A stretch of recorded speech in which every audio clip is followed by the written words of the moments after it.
So one thing, I'm just going to pose this out there. So do y'all agree with this? The two things that you need to be an effective teacher are you need to have classroom management and you need to be able to build relationships with kids. Are those probably the two most important things at that point? Like to be effective, you have to have those two skill sets. Okay.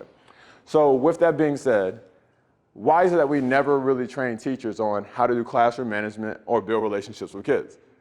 Like no matter what state I'm in, everybody agrees that that's what the two most important things to be an effective teacher are, but we never provide the training for teachers to be able to do so.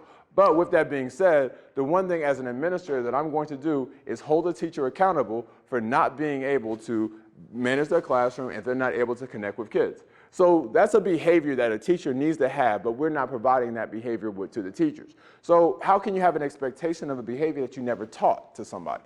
But we do the same thing with our students, because most of our students that create challenges within our school are students that grow up in poverty.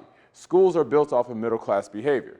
So if you have people coming from poverty in a middle class setting and expect them to have a behavior, how can you expect them to have a behavior that's never been taught to them? Because we're having the expectation of the behavior, but without teaching the behavior. You teach the behavior, now you can expect the behavior, and you can support that behavior. But we're just expecting people to know the behavior, and if they don't, we're punishing them for not having the behavior. So we're doing that to our students, and we're doing that to our teachers. And it's not fair to either one of them. And so the one thing you realize is once you provide people with the tools they need, they actually go and they use those tools.